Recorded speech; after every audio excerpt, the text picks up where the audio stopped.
Bien, merci. Une autre question? Vous pouvez vous présenter? Oui, bonjour. C'est très intimidant de parler face à beaucoup d'ingénieurs, de scientifiques et de personnes qui sont savants. Sachez que je suis savant aussi concernant la vie en général. Monsieur Gaucher, vous avez dit que la réaction sodium-eau, vous avez dit ça réagit violemment avec l'eau. Monsieur Lecos, vous avez dit concernant la réaction sodium-eau, c'est la réaction sodium-eau. Et vous avez dit également que ça, je vous cite, dégagement d'énergie mécanique. Ma première question, parce que ça c'est pour la suite, j'aimerais savoir ce que ça veut dire réagit violemment avec l'eau, réaction sodium-eau, dégagement d'énergie mécanique. Ce serait un début de réponse pour que je puisse ensuite parler de ce que j'ai à parler. Qu'est-ce que ça veut dire? C'est bien une explosion? Non. Non, c'est pas ça? Qu'est-ce que ça veut dire? Dégagement d'énergie mécanique, qu'est-ce que ça veut dire? Si c'est pas une explosion, je ne sais pas, je ne comprends pas. Vous avez entendu les mots. Pardon? Vous avez entendu les mots, si vous souhaitez en débattre. Non. C'est pour comprendre ce que ces mots veulent dire. Attendez, si vous ne laissez pas répondre. Ah, mais je vous laisse répondre, monsieur, tout à fait. C'est ce que je fais. Je vous écoute. Vous me coupez encore une fois la parole, je ne réponds pas. Ah, d'accord, vous ne répondez pas, alors je continue. Donc,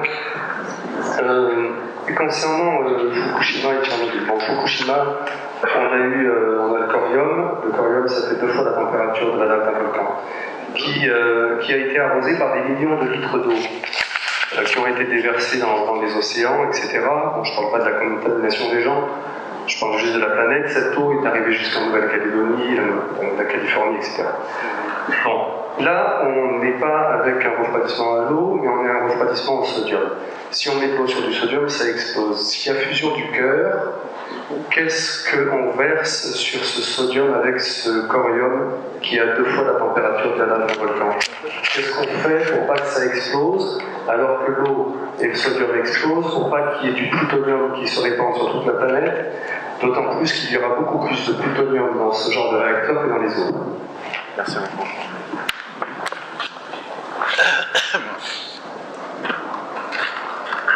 Il y a beaucoup de choses dans ce que vous avez dit, il y a des choses qui dépassent le cas de cette soirée premièrement. Deuxième chose, moi je ne suis pas expert de Fukushima et de ce qui s'est baladé ou pas baladé, etc. Et les propos que vous avez tenus n'engagent que vous.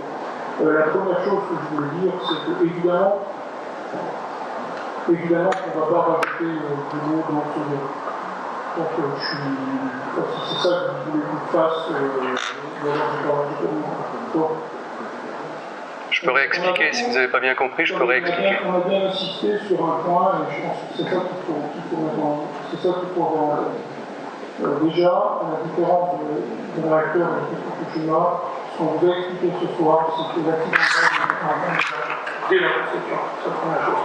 La deuxième chose, c'est qu'on le fait parce que c'est une attitude responsable. Et la deuxième chose, c'est parce que les fameux critères de l'association WENRA de 2010 nous demandent au titre de la défense en profondeur, défense en profondeur, même si on n'a pas de cause identifiée menant à la fusion du cœur, de la prendre en compte quand même.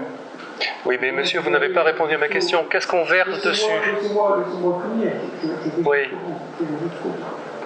Pour le refroidir, qu'est-ce qu'on verse dessus? Le principe du réacteur en informatique de l'architecture intégrée consiste à garantir que le sodium reste dans la cuve et ne s'en échappe pas. Et donc on ne vous a pas montré dans un détail sur le dessin, mais à la différence du réacteur comme Fukushima, vous avez plusieurs enveloppes. Oui, mais ça vous l'avez expliqué, mais vous n'avez pas exclu qu'on arrive à un corium. J'arrête de m'interrompre. Non, vous n'avez pas exclu qu'on arrive à un corium. Donc, s'il y a du corium, qu'est-ce qu'on verse dessus?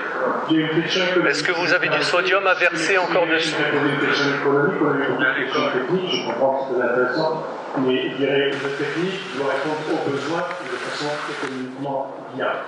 Donc ma question est la suivante. Aujourd'hui, nous avons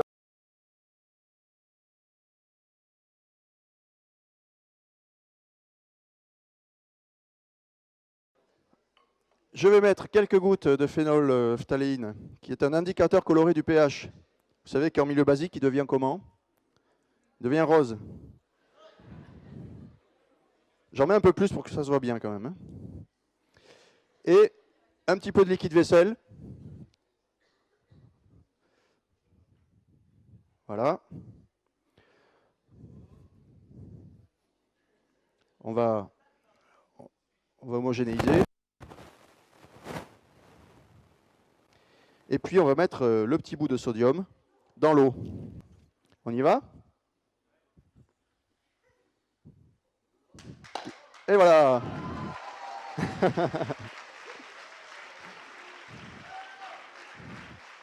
Bon, vous avez vu, il y a des bulles qui ont été créées, puisque le liquide vaisselle était là pour retenir les bulles.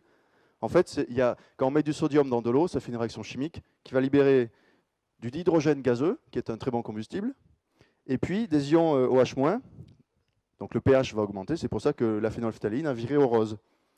Et la flamme, vous avez remarqué qu'elle était de couleur orange, jaune. Ben ça, c'est caractéristique de l'élément sodium sous forme d'atome ou d'ion. Il va donner des flammes oranges. On s'en sert d'ailleurs dans les éclairages publics pour faire des ampoules à vapeur de sodium. Et puis, comme l'hydrogène est un très bon combustible, au contact du dioxygène de l'air et de la chaleur qui a été dégagée, ben des fois ça s'enflamme, des fois ça explose, comme là. Voilà cette expérience.